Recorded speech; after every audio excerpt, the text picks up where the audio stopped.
Story number 1. The light in the dark. We thought we had picked the perfect place. A small, intimate resort nestled in the snow-covered mountains of Utah. Perfect for a winter getaway.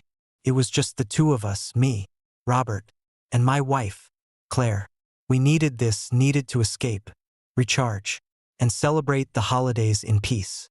No phones, no work emails, no distractions, just us, the crisp mountain air, and the quiet beauty of a secluded ski resort.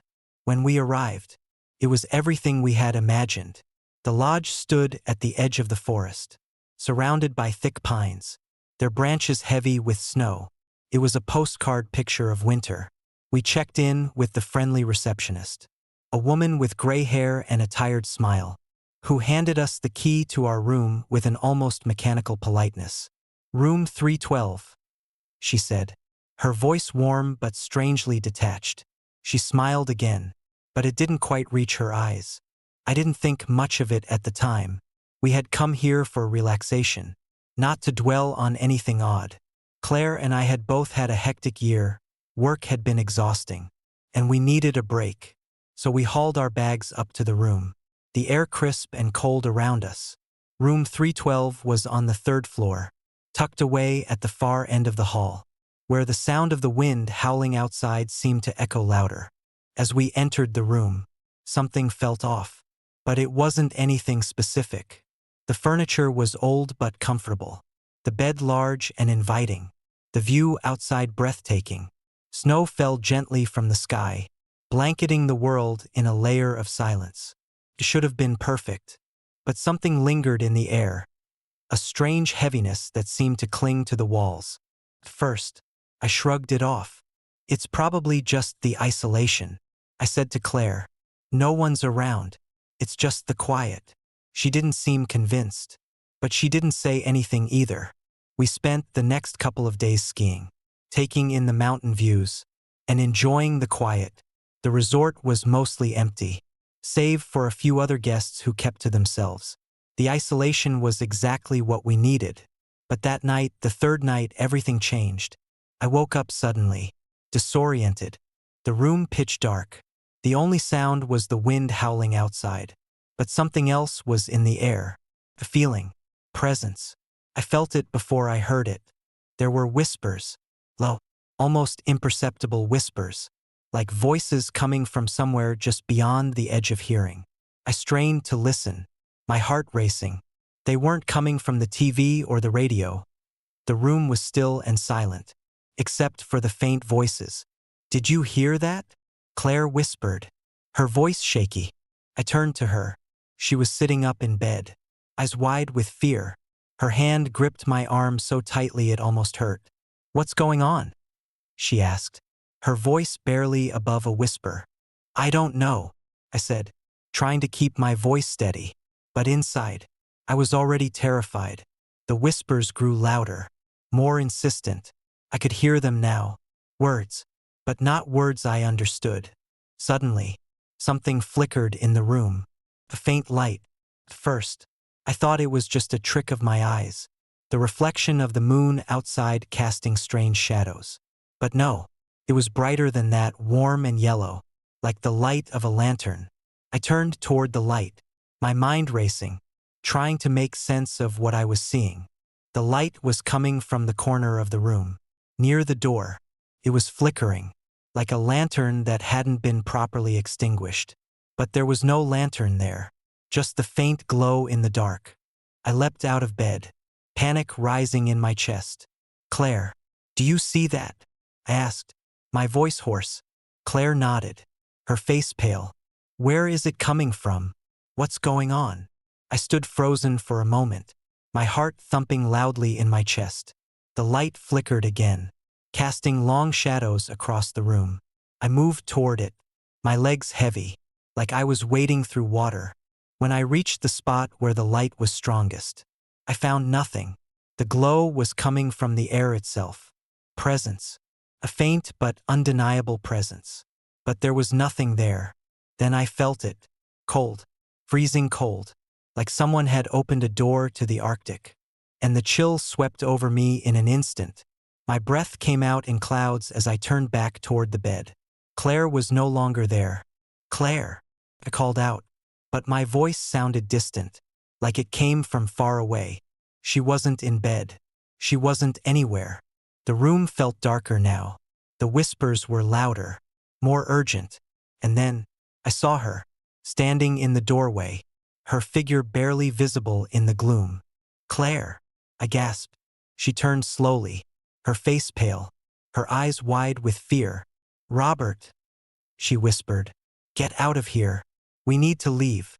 Her voice was strained, almost a command, but something was wrong. Her eyes were unfocused, as though she wasn't seeing me. She was staring at something behind me. I spun around, my heart pounding, but there was nothing there, just the cold, dark room, and yet, I couldn't shake the feeling that something was watching me, waiting. Suddenly, the whispering stopped. Claire, I shouted, running to her. What's happening? She shook her head, her hand trembling as she pointed toward the door. We have to go. Now. Without thinking, I grabbed her hand, and we ran out of the room, the whispers still echoing in my ears, the cold wrapping around us like a vice. The hallway was empty, the resort eerily silent, but the air felt wrong, thick. It was as if the entire building was holding its breath, waiting for something. We reached the front desk, breathless, disoriented, and terrified. The receptionist, the same woman who had checked us in, was sitting behind the counter, her face as blank as before. We need to leave, I said, my voice shaky. Something's wrong with that room. She looked at us, her face expressionless. Room 312, she asked, her voice low. I nodded, my stomach turning. Yes, what happened in that room? What's going on? Her eyes flickered to the side, like she was avoiding my gaze. That room, it's where a couple died, she said, almost mechanically. An accident. They were skiing. Both of them. The husband lost control, hit a tree. He died instantly. The wife, she froze to death trying to find help. It happened a long time ago. I felt a chill settle over me, a new cold that went deeper than anything physical. But that's not all, is it? What's really happening? The receptionist's gaze shifted to the window, the snow falling gently outside. Her voice barely above a whisper. She said, Sometimes they never leave. I never returned to Utah. Not after that night. We left the resort, drove through the snowstorm without looking back. But even now, I hear those whispers, in the quiet moments, when the world goes still, when the light flickers just right. I can feel them, watching, waiting, and I know, somehow, they're still there, in room 312. Story number 2. The Christmas Cabin. Christmas has always been a time of joy for our family, a time to escape the chaos of life, to come together and share in the warmth of home. That year, my wife Jessica, our 2 kids Lily and Ben, and I decided to do something different. Instead of spending the holiday in a crowded, noisy city, we rented a small cabin in the middle of the Minnesota wilderness.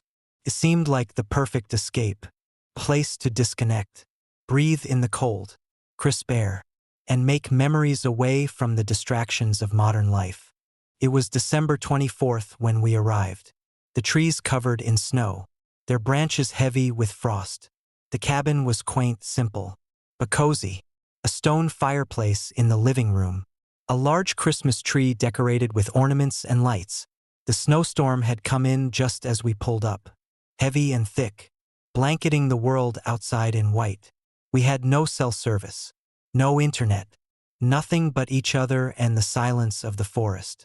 At first, felt like a dream. That night, after we finished dinner, we settled down in front of the fire and opened our presents. Lily squealed in delight when she saw the dollhouse I'd gotten her, while Ben couldn't stop playing with the remote-controlled truck his mom picked out for him. We were laughing, talking, the warmth of the fire filling the cabin. Outside, the storm raged, but inside, it felt like Christmas, the perfect Christmas. Then, it happened. It started as a faint sound, a quiet giggle, almost like a child's laughter. It echoed in the silence, strange and disorienting. I froze. Jessica's expression mirrored mine. Confusion, followed by unease. We glanced at each other, then toward the window. The snow was falling relentlessly, and outside the cabin, the world was dark, too dark to see anything beyond a few feet. "Did you hear that?" I asked. "Yeah," she replied, her voice barely above a whisper. I got up and walked to the door, the giggling sound still faintly in the background. The night was too still, too quiet except for the storm. I opened the door and stepped out onto the porch, my boots crunching in the fresh snow. I looked around. Nothing. No sign of life. No person. No animal. Just the wind and the endless stretch of snow-covered forest. "Must have been the wind," I muttered. But even as I said it, I felt a chill run down my spine. Something didn't feel right. I closed the door, but the feeling lingered. We tried to shake it off. We resumed our activities. Lily and Ben were now excited about their toys again, but the atmosphere in the cabin had shifted. It felt heavier somehow, like we were being watched. That night, after the kids had gone to bed, Jessica and I sat on the couch, sipping wine. The fire crackled, casting long shadows on the walls. I tried to put the strange laughter out of my mind, but it kept creeping back in, like a ghost. And then it happened again. A sharp knock at the door. Knock, knock, knock. I glanced at Jessica, my heart skipping a beat. Her face was pale, eyes wide with the same fear I felt. I slowly stood up, walked to the door, and swung it open. Nothing. No one. Just the thick, swirling snow. I checked around the cabin, looked into the trees, but saw nothing. No footprints. No signs of anyone having been there. I stood in the cold for a moment, my breath visible in the air, my mind racing with questions. I shut the door quickly, bolted it, and locked it, but the unease didn't go away. Over the next few nights, things only grew worse. The laughter would come at random, echoing from the woods around the cabin. The knocks would follow, sometimes soft, sometimes loud and persistent. And one night, I heard something even more disturbing. It was the sound of footsteps, heavy, slow, deliberate steps, crunching in the snow outside. I could hear them coming closer to the cabin, right up to the door. My heart pounded in my chest as I listened, holding my breath. But when I opened the door, there was nothing, no footprints, no sign of anyone being there. By now, I was convinced something wasn't right. The air around the cabin felt thicker, as though it was pressing in on us, smothering us in its cold grip. Jessica was starting to get scared too. She hadn't said much about it, but I could see it in her eyes, the same fear I felt. And it wasn't just the laughter. It wasn't just the knocks at the door. It was the feeling that there was something out there, something that wanted us to know it was there. We had one more night in the cabin. I didn't want to stay, but I also didn't want to seem like I was letting fear control me. So, we decided to tough it out. We'd make it through the night. And in the morning, we'd leave. We could go home. We could put this place behind us. But that night, we woke up to a sound that I will never forget. It was the sound of someone walking around the cabin. Slow, deliberate steps, right outside our window. It wasn't the wind. It wasn't the storm. It was the unmistakable sound of human footsteps in the snow, the soft crunch of boots against the frozen ground. And it was getting closer. My heart raced as I whispered to Jessica, "Do you hear that?" She didn't answer. The footsteps stopped. I could feel my breath catch in my throat. The silence was deafening. And then, as if on cue, the door handle rattled. Hard. Shaking. Knock. Knock. Knock. I jumped out of bed and grabbed the nearest weapon I could find. A fire poker. I was ready for anything. The kids were still asleep, blissfully unaware of what was happening. I moved toward the door, but before I could open it, something strange happened. The footsteps stopped. The air around us grew unbearably still. I opened the door, slowly, and stepped outside. There, in the snow, were footprints, fresh ones. They led right up to the door of the cabin.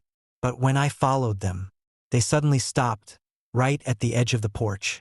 The trail was gone. Just gone. I froze, the fire poker still in my hand. And then I heard it, the sound of laughter. Not distant this time. It was right behind me. Loud, clear. A child's laugh. I turned around, my heart hammering in my chest. But there was no one there. I didn't need to be told twice. We packed up and left that night. I didn't care that it was snowing, that we were leaving everything behind. We couldn't stay there any longer. I didn't care about the holidays, about the Christmas cheer. All I wanted was to get my family out of that cabin, away from whatever was haunting us. We drove through the night, the snow swirling around us, the sound of laughter echoing in my mind, growing fainter with every mile. But I swear, I heard it, even as we drove away, that high-pitched, unsettling laugh. And it wasn't until we were miles down the road that I dared to look in the rearview mirror. There, in the distance, through the blur of the falling snow, I could have sworn I saw a figure standing at the edge of the cabin, watching us drive away, and it smiled. Story number 3. The Snowbound House. It started as a typical winter getaway, a weekend retreat to the mountains. My friends and I had been planning this trip for months, eagerly anticipating the fresh snow, the crisp mountain air, and the thrill of carving through the slopes. But by the time we found ourselves trapped in a cabin far from civilization, the excitement had quickly turned into something else. Dread. We were seasoned skiers, confident in our ability to handle the conditions. The weather had been perfect earlier in the day. Blue skies, powdery snow, and the kind of cold that bites but never hurts. But as the day wore on, a dark cloud had crept in. We should have turned back. Everyone had mentioned it. This looks like a storm brewing.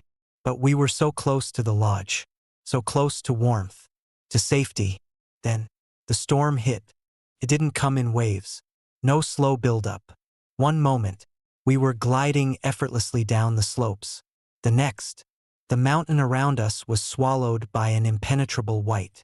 The wind howled, and the snow came down in sheets. Visibility dropped to near zero. We couldn't see more than a few feet in front of us. In what seemed like moments, the ski lift stopped, the tracks were gone, and the world around us became a blinding, howling nightmare. We made the decision to find shelter, anything, anywhere. And that's when we saw it. A small cabin, barely visible through the sheets of snow. The kind of place that looked deserted, like it hadn't seen a soul in years. But it was shelter. We knocked, tried the door, it was unlocked. Inside, we found the warm relief of a crackling fire, and the sweet scent of pine mixed with the mustiness of abandonment. The first thing I noticed when we stepped inside wasn't the chill in the air, or the lack of supplies, or even the old furniture covered in dust. It was the silence, the thick, suffocating silence that pressed against us, as though the cabin itself was holding its breath. The walls seemed to close in around us. My breath came out in clouds, but it wasn't cold. It was unnerving, unnatural, almost like the house was watching us. "Let's just stay here for the night," said Dave, always the pragmatist. "We'll figure out the storm in the morning." We settled into the main room, setting up sleeping bags near the fire, eating what little we had left. But none of us could shake the feeling that something was wrong. The house, though small, felt vast in the darkness. The windows, fogged over with frost, seemed to stare back at us like eyes in the black. I tried to convince myself it was just the storm, the isolation, the claustrophobia of being trapped in a place we didn't belong. But deep down, I knew it wasn't just the storm. There was something else. Night came, and with it, a new wave of unease. I don't know how long I had been lying there, staring at the ceiling, listening to the wind howling outside when I heard the first sound. A creak, slow, deliberate, like the weight of someone shifting in the hallway. At first, I tried to brush it off. Old houses creak. The wind shakes the wooden beams. But then, Another sound came, this one louder. A thud, like something heavy being dropped on the floor, followed by the unmistakable sound of footsteps. It wasn't the wind. It wasn't the house settling. There was something moving through the cabin. I nudged Dave, my best friend, shaking him awake. "Do you hear that?" I whispered. He blinked, half asleep, eyes wide and unfocused. "Hear what?" "The footsteps. In the hallway." He listened for a moment, but I could tell he wasn't hearing it. Then the door to the basement, which had been shut, creaked open. No wind, no storm outside, just the groan of the door. The air seemed to grow even colder. If that was possible. We looked at each other, the fear creeping into our minds. The others, still asleep, were blissfully unaware of the strange noises coming from the dark corners of the house. "Maybe it's just the house settling," Dave muttered, his voice shaky. "Don't go down there," I said. "Whatever it is, don't go." But it was too late. Dave had already gotten up, his flashlight cutting through the darkness like a blade. I followed him reluctantly, my heart racing. He approached the basement door, hesitated for just a moment, and then opened it. The stairs creaked beneath our feet as we descended into the pitch-black cellar. The air grew colder the farther we went. When the beam of the flashlight hit the walls, I saw something that made my blood run cold. Footprints. But they weren't our footprints. They were fresh, trailing from the corner of the room, leading toward a far door. "Who else is in here?" I whispered. Dave didn't answer. He was already moving toward the door. But something stopped him. Something in the room had shifted. The air had grown dense, heavy, like we weren't alone anymore. I could hear my heartbeat thumping in my chest, louder than the footsteps. It was as if the walls themselves were breathing. And then, from the corner of the room, footsteps. But not from the floor. From the walls. The walls were shifting. Someone, was moving within them. We ran, up the stairs, out of the basement, and back into the main room. The others were awake now, asking what had happened. But when we checked, the cabin was silent once again. No footsteps, no sounds, just the wind and the snow. We couldn't explain what had happened. We decided to leave in the morning, once the storm had passed. But when we opened the door, we realized the storm hadn't let up. It was worse. The snow had piled up around the cabin like a wall, as though it was trapping us inside. And there, in the fresh snow, we saw them, footprints, dozens of them, leading away from the cabin. No one could have come by in the storm. No one could have left, either. We didn't talk much after that. We were too scared to even speak above a whisper, as though any noise would draw whatever had been in that house out of the shadows. As the storm raged on, we huddled together in silence, watching the door, waiting for it to open. We never spoke of what happened there after that night, but every one of us knew what was in that cabin. What followed us was not human. We never returned to that mountain. We never spoke of it again. But sometimes, on a quiet winter's night, I hear the sound of footsteps in the snow, and I remember. Story number 4. The Haunting of the Hotel in Alaska. It was meant to be a simple winter getaway, a break from the routine, a chance to experience the rugged beauty of Alaska's wilderness. My family and I were supposed to feel at home in that remote little hotel, nestled in the heart of nowhere, far from the busy tourist hubs, a place so secluded. The snowdrifts outside made it feel like we were the last people on Earth. I remember stepping through the heavy wooden door, the chill of the Alaskan night cutting through me like a blade. It was quiet, too quiet, no bustling guests, no noise from the kitchen, just a muffled stillness that seemed unnatural. The lobby smelled faintly of pine and wood polish, but there was something else beneath it, a musty odor, as if the air had been trapped here for far too long. I tried to shake the feeling off. It was just my imagination running wild. The receptionist, an elderly woman with white hair pulled back into a tight bun, gave us a tight smile when we checked in. She didn't say much, but I could tell she was sizing us up. like we were intruders in a place where we didn't belong. She handed us our key, room 7, along with a warning: don't wander too far at night, and don't go down the halls after dark. Some things are better left undisturbed. I tried to laugh it off as we headed to our room, but something about her tone stuck with me. The first night was uneventful, until the sounds began. It started after midnight, faint creaking, like someone was walking down the hall outside our room. I tried to ignore it, thinking it was just the building settling. But it didn't stop. Step after step. Slow, deliberate, too heavy to be the wind, too rhythmic to be an animal. I wasn't the only one who heard it. My wife, Jessica, looked up from her book and frowned. "Do you hear that?" she asked. I nodded. Probably just the pipes or something. But deep down, I knew it wasn't. The building was ancient, decades old. Maybe more. I told myself it was just the weight of its history pressing in on us, making every small noise seem more significant. Then came the second night. I was awoken by the sound of footsteps again. But this time, they were closer, much closer. So close I could hear the soft shuffle of shoes on the old wooden floor outside our door. My breath caught in my chest, and I held still, straining to listen. There was no mistaking it. Someone was walking outside our room, pacing, as though waiting for something or someone. My heart was racing in my chest. I looked over at Jessica, who was sound asleep, her back turned to me. I wanted to wake her up, but I couldn't bring myself to move. Something in me told me to stay as still as possible. The footsteps stopped. A few seconds later, I heard the unmistakable sound of the door handle rattling. I froze. My eyes locked on the door. Every muscle in my body taut. The rattle of the handle lasted only a few seconds before it stopped as abruptly as it had started. Then, everything was silent. A silence so profound that it felt like the entire world had held its breath. I didn't sleep for the rest of the night. The next morning, I tried to convince myself that it had all been a bad dream.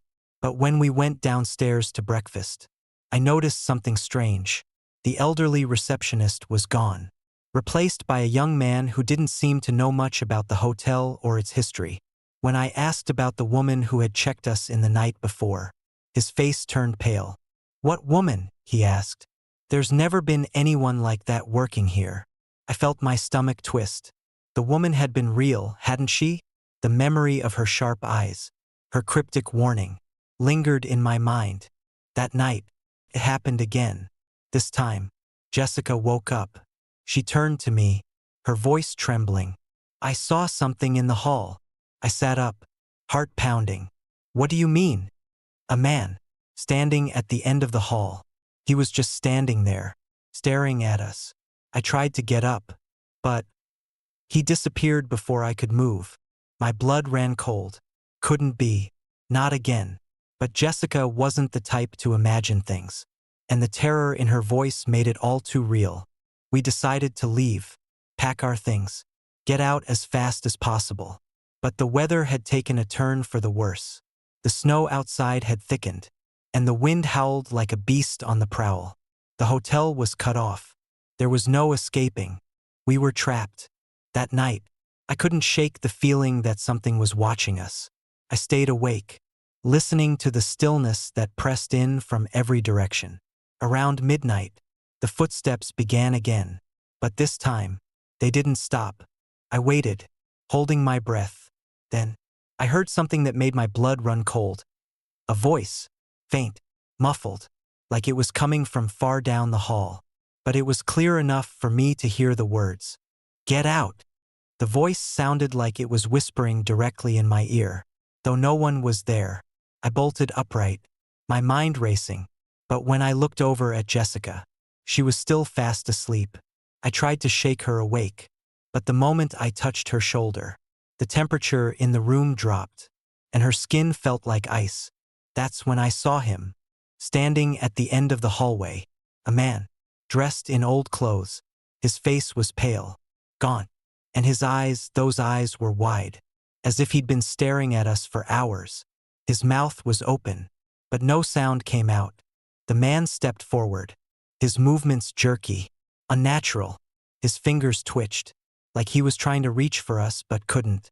I tried to scream, but no sound came. I tried to run, but my legs felt like they were frozen in place. All I could do was stare as he grew closer. His eyes never left mine. Then, as quickly as he had appeared, he vanished. I couldn't take it anymore. The next morning, we left. We didn't even bother to pack our things. We grabbed what we could and ran out the door, barely making it down the stairs before the storm hit again. The receptionist never came out of the back room to ask about our stay, and I didn't care. We got in the car and drove straight to the nearest town, leaving the hotel behind. Weeks later, I found out the truth. The hotel had once been a haven for miners during the gold rush days. One miner, a man named Elias Thomason, had died in a tragic accident there. His body was found in the hallway, just outside room 7. They said it was an accident, a fall down the stairs, a broken neck, but the locals whispered something else. They said Elias had seen something in the mines, something so terrifying that it drove him to madness. His soul had never left the hotel. We never returned to Alaska. Some places are better left undisturbed. Some spirits never rest. Story number 5. The winter getaway at the abandoned cabin. It was supposed to be the perfect getaway, a break from the chaos of the world. We had all been looking forward to it, the 5 of us, close friends since high school, each of us craving a simple holiday retreat to escape the noise of the city. And what better time than Christmas? A secluded cabin in the snowy mountains of West Virginia, far from civilization, where we could drink too much, laugh too loudly, and forget about everything for a while. The cabin itself was rustic, nestled in a clearing just off a winding mountain road. We found it through an old listing on a website that hadn't been updated in years. The photos were grainy. The place looked ancient, but there was something charming about it. The perfect little escape. As Sarah, the ever-optimistic one of us, put it, the owner, a grizzled old man with a long white beard, had given us the keys and a few cryptic instructions about how to lock the place up tight and stay close after dark. None of us thought much of it. We were here to relax, not to think about warnings or strange old men. The first evening, everything was perfect. We had the fireplace crackling, the smell of pine and wood filling the air. Sarah was making hot cocoa in the kitchen. Jake and Greg were rummaging through old board games, and I was setting up the stereo to play some Christmas music. The outside world felt so distant, so removed from our little slice of peace. But as the night wore on, something started to feel off. Started small. A soft knock on the window. A tap, tap, tap. I looked up from my drink, thinking maybe it was just the wind or the branches of a tree brushing against the glass. But when I checked, the window was clear, the trees outside still. I shrugged it off. Then came the footsteps. First, I thought it was just someone outside, maybe a neighbor, though we hadn't seen another soul since we arrived. But these footsteps were deliberate, heavy, as if someone were walking through the thick blanket of snow right up to the cabin. The kind of sound that made you want to look over your shoulder, even though you knew no one was supposed to be there. Greg, always the brave one, or maybe just the foolish one, stood up. "I'll check it out," he said, heading for the door. "Probably some raccoons or something. This place is so isolated. Who knows what's lurking around?" He grabbed his coat and stepped outside. But we all felt that strange pull of unease as he opened the door. The cold air rushed in, and for a split second, the whole cabin felt wrong. The lights flickered. Greg was outside for what felt like an eternity. The wind howled, but there was no sound of footsteps anymore. I stared at the door, waiting for him to come back. What was taking him so long? Finally, the door creaked open, and he stepped inside. He was pale, his breath coming in sharp gasps.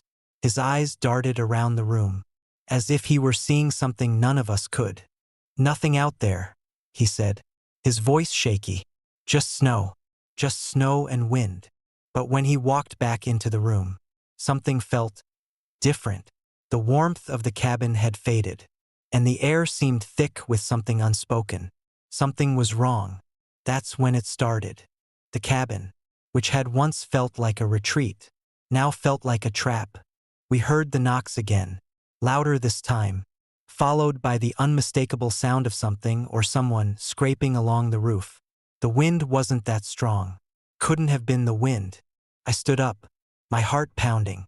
We need to check the windows, lock everything up. But when we all rushed to the windows, what we saw made no sense. The snow outside had been perfectly smooth when Greg went out. Now, there were footprints, deep impressions in the snow, as if someone had walked around the cabin. The strange thing was, they didn't lead anywhere. There were no footsteps coming or going from the door. They just circled the cabin, over and over again, a trail of footprints that made no sense. Jake turned to me, his face ashen. "What the hell?" he whispered. We locked all the windows, closed the blinds, and sat in a tight circle around the fire, trying to ignore the sounds outside. But as the night stretched on, it felt like the cabin was slowly closing in on us. Then came the whisper, faint voice, low and hissing, barely audible but unmistakable. Came from nowhere, just behind us. We all froze. I could feel the air grow colder. Goosebumps prickled my skin. Help! It wasn't anyone from our group. None of us had spoken. I turned around, but no one was there. I'm not proud to admit it, but I was scared. We all were. Sarah had tears in her eyes. "What's happening?" she whispered. Jake stood up, his face flushed with terror. "I'm going out there. I don't care what's going on." He grabbed the door handle, but before he could pull it open, there was a deafening thud. The door slammed against the frame with such force that it knocked us all back. The room was suddenly freezing. The fire sputtered, the flames struggling against the chill. And that's when I noticed it. The room had changed. The furniture had shifted, just slightly. The chairs weren't in the same places. The rug was askew. The whole cabin felt like it had rearranged itself. But no one had moved a thing. Greg backed away from the door, his hands shaking. "That's it. I'm done. I'm out of here." We didn't need any more convincing. We packed our things in a frenzy. Didn't even bother to lock the doors behind us as we left. We just ran. We made it to the car. And once we were in, the engine roared to life as if nothing had happened. The snow was still falling. The night just as silent as before. But something had changed. Something had followed us out of that place. The next day, we tried to go back. Well, half of us wanted to. Sarah insisted we go back to check the cabin, make sure nothing was wrong with the place. But as we approached, we saw it at the base of the driveway, the cabin sitting still and silent, just as we had left it. But there were no tracks in the snow, no evidence we'd ever been there. It was as though we'd never arrived. We left West Virginia without looking back. No one ever mentioned the trip again. But every year since, on Christmas night, I still hear the knocking. It's quiet at first, distant, and I swear I can feel the cold air press against the window, hear the scraping sound on the roof. And sometimes, if I close my eyes tightly enough, I see footprints in the snow, circling the cabin, over and over again. I'll never forget that place, and I'll never go back. Story number 6. The haunted room at the ski resort. It wasn't supposed to be like this.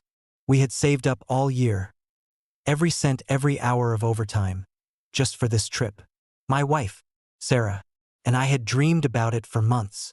A weekend getaway to a secluded ski resort in Colorado, far from the noise of our daily lives. A place where we could laugh, unwind, and enjoy each other's company, without the weight of deadlines and responsibilities pressing down on us. I remember how the snow looked when we first pulled up to the resort. The mountain air was crisp, the kind that fills your lungs with a fresh, invigorating bite. The resort itself was nestled against the side of the mountain, a series of chalet-style buildings with steep roofs covered in a thick blanket of snow. It looked exactly like the postcard I had seen online, a picture-perfect winter retreat. The lobby was warm, cozy, with a stone fireplace crackling in the corner. The woman at the front desk smiled as she checked us in, handing us the keys to room 203, saying it was one of their nicest suites, a perfect spot for a couple looking for privacy and relaxation. At that moment, we had no idea that we were checking into a room that wasn't just haunted by memories. It was haunted by something far darker. The first night, everything seemed perfect. The room was cozy, with a king-sized bed and a large window overlooking the snow-covered slopes. We unpacked, settled in, and made plans for the next day. The resort had everything: skiing, a spa, a restaurant, and a cozy lounge with a fire pit. As we lay in bed, the only sound was the soft crackling of the fire and the faint howl of wind outside. I could feel Sarah's warmth beside me, her breath steady in the quiet of the room. But then, there was a knock, a soft, deliberate knock, like someone was tapping on the door. Just outside, I froze. I hadn't heard the sound of footsteps. No sound of the door opening or closing. Just that tapping. It was rhythmic, persistent. I got out of bed, my heart hammering in my chest, and opened the door, half expecting to see a bellboy or another guest. But the hallway was empty. No one was there. No sounds. No movement. I closed the door, my mind racing. "It's nothing," I told Sarah. "Probably just the wind." She looked up at me, her eyes wide. It didn't sound like the wind. The next day, we spent the day skiing. Well, I did, while Sarah spent most of her time in the lodge with a book and hot cocoa, her legs too stiff to keep up with me on the slopes. We didn't talk much about the knocking, as though acknowledging it might make it real. That night, things took a darker turn. We just crawled into bed, the warmth of the blankets pulling us in, when we both heard it. Footsteps. They were faint at first, as though someone was pacing just outside our room. Step, step, step. Slow, deliberate, not hurried. Not the sound of someone coming or going, but someone trapped in a loop. I got up again, my heart racing, and opened the door. Nothing. The hallway was empty, dark. When I came back into the room, Sarah was sitting up in bed, staring at the window, her face pale. "Did you see that?" she whispered. I turned around, not understanding. "See what?" "There's something in the window," she said, her voice trembling. I looked. The glass was frosted over with ice, the outside world a blur of white in the darkness. But I didn't see anything until I looked closer. There was a shadow. No, not a shadow. A figure standing just on the edge of the window, half hidden behind the frost. It was tall, dressed in dark clothing, and I could see its outline shift, as though it were moving slowly toward us. I backed away from the window, feeling a cold breath rush over me. Even though the room was warm, Sarah grabbed my arm, her grip tight. "What is it?" "I don't know," I whispered. "Maybe someone's out there." But I knew it wasn't someone. It was something that shouldn't be. The next night, things got worse. The knocking came again, this time louder.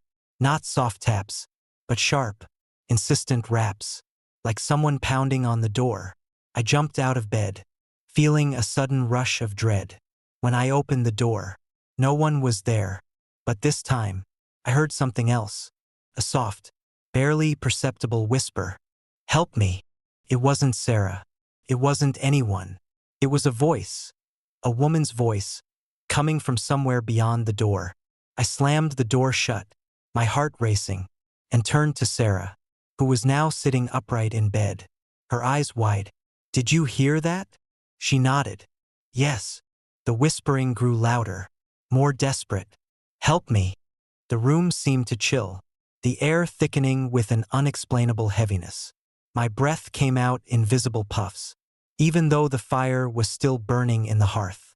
Then, there was a cold touch. A hand, icy, brittle, like a dead limb, reached out from the darkness and brushed against my back.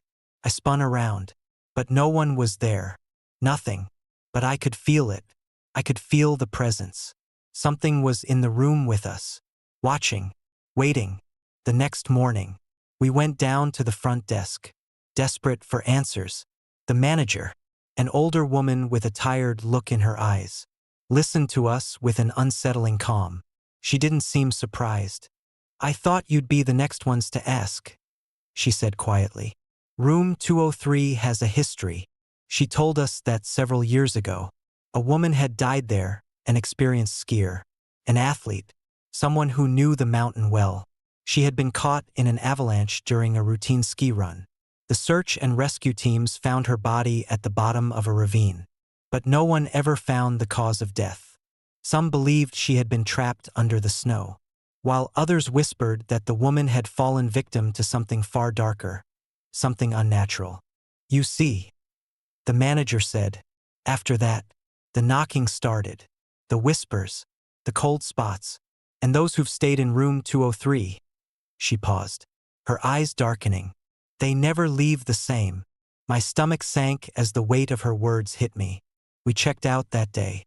We didn't bother asking for a refund. We didn't need one. As we drove away, the resort fading in the rearview mirror, I couldn't shake the feeling that something had followed us. The knocking, the whispering, the cold touch.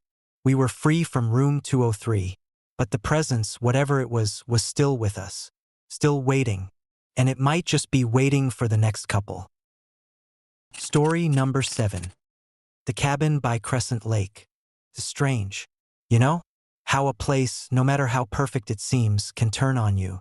The kind of place you think will be the setting for a peaceful escape, for family bonding, laughter, and rest. But there's something about that cabin near Crescent Lake that tells a different story. Something that never quite settles. Not even after all these years. We didn't know that then. We were just a family looking for a winter getaway. A chance to unwind after the grind of city life. My wife, Karen, and I, along with our 2 kids, Ben and Ellie, were tired. We needed to disconnect. So, when we found the old cabin online, nestled just a few miles outside of the small town of Crescent, Oregon, we thought we'd hit the jackpot. Pictures showed a charming wood and stone structure, a perfect little retreat with a crackling fire, the kind of place where we could make memories, maybe take a few hikes by the lake, a little skiing at the nearby resort. I had no idea that, by the end of our first night, we would wish we had never found that cabin at all. We arrived late in the afternoon. The air was bitterly cold, that kind of winter chill that bites at your face and makes your breath freeze in the air. The lake, from what we could see in the fading daylight, was vast, silent, frozen, and eerie. The cabin itself was charming, a 2-story wood structure with wide, glass windows that framed the forest beyond. The whole place seemed to hum with a quiet, almost oppressive stillness, a coldness that crept under your skin the longer you stayed. Karen and I made a fire, and the kids immediately ran off to explore the backyard. Finding a snowbank to dig into, everything seemed normal at first, the kind of peace you'd expect after a long drive. But by the time night fell, the first odd thing happened. We were in the living room, the 4 of us huddled together with the fire crackling, when a gust of wind rattled the window panes. Karen stood up to check the windows, and I could see the unease in her face. There was something about the way the wind howled that didn't seem right. Sounded like more than wind, it was different, almost like a voice, faint and indistinct. But there. "Everything okay?" I asked. She didn't answer right away, just tightened her grip on the curtain. Then she turned, forcing a smile. "Yeah, just a draft. It's probably the old windows." But it wasn't the wind that made the hairs on the back of my neck stand up. It was the silence that followed. The kind of silence where the air feels thick, and your thoughts are louder than they should be. We tried to shake it off, telling ourselves it was nothing. It was just the house settling. Still, Karen pulled the kids closer, and I made sure the fire was well fed with logs before we settled in for bed. Later, long after we had gone upstairs and tucked ourselves in, something else happened. The creaking. At first, I thought it was just the house. Old wood, old walls. But then it came again, louder this time, like the floorboards above us were being walked on. No, Not walked on, stomped on. The heavy sound of boots, moving across the floor with purpose. The kind of sound you'd hear if someone were pacing, or moving quickly through the house. I froze. Karen, I whispered, shaking her awake. Did you hear that? She was already looking at me, wide-eyed. Yes, she said, her voice barely a whisper. I thought it was Ben. Ben and Ellie were asleep in the room across the hall. But the footsteps didn't stop. They moved steadily, back and forth across the upper floor, louder now, as if something or someone was searching. I slipped out of bed, creeping quietly to the door. My heart was pounding in my chest. The last thing I wanted was to wake the kids. But I needed to know. I needed to see. I slowly cracked the door and slipped out into the hall. The house was different. The atmosphere felt thicker somehow. The temperature dropped even further, and I could see my breath in the air, even though the fire should have kept the place warm. My feet creaked on the old wood as I tiptoed toward the staircase. I didn't want to go up there, but I had to. I had to see. The footsteps stopped as I reached the foot of the stairs. There was a moment of complete silence. My blood ran cold. The house seemed to hold its breath. Then I heard something, a voice. A whisper so faint I thought I was imagining it. Help me. I shook my head, trying to convince myself it was just the wind again. But the words felt real, alive. I took one shaky step forward, then another, and started up the stairs. My mind screamed at me to turn back, but my legs were already moving. I reached the top. The second floor was dark, the only light coming from the dim glow of the fire below. The shadows in the corners seemed to stretch, like they were watching me. I stepped into the hallway, each footfall too loud in the otherwise still air. The sound of my breathing was deafening. The upstairs room was at the end of the hall. Ben's door was ajar, just slightly, and that's when I saw it. The room wasn't empty. At first, I thought it was Ben, but as my eyes adjusted to the darkness, I realized the figure wasn't him. It was a woman, a silhouette, standing by the window, looking out into the night. Her face was obscured, but I could see the outline of her body. She was dressed in a long, white gown, her hair hanging loosely around her shoulders. I froze. My heart pounded in my ears. She didn't move, just stood there, unmoving. Karen? I whispered, my voice trembling. No response. I took a cautious step forward. And that's when the door slammed shut. I jumped back, my pulse racing. The sound echoed through the house, louder than anything I had heard all night. I bolted back down the stairs and into our room, my mind spinning, heart pounding. Karen, Karen, wake up. We need to leave now. She woke, her eyes wide with confusion. What's wrong? We have to go. Now. We packed up quickly, throwing our things into bags without thinking twice. The house was too quiet now, too still, like it was holding its breath, waiting for us to make the first move. The kids were up by the time we reached the car, their faces pale with fear. We didn't speak to each other. We didn't have to. We drove off into the night, the road slick with ice, the headlights casting long, distorted shadows behind us. As we passed Crescent Lake, I looked back. The cabin loomed in the distance, dark against the moonlight, and in the upstairs window, I saw her again, watching. We never went back. Years later, I found out that the cabin had been abandoned after a tragic incident in the 1980s. A family had lived there, husband, wife, and their 2 young children. But one winter night, they vanished. Their bodies were never found. But the house had been left as it was, frozen in time, waiting for someone else to move in. Now, I don't know if it was the ghosts of that family who haunted us, or something else, something older, something that had been waiting there far longer. But I know one thing for certain. Sometimes, a place doesn't just belong to the living. Sometimes, it belongs to the dead. And once they claim it, they'll never let it go.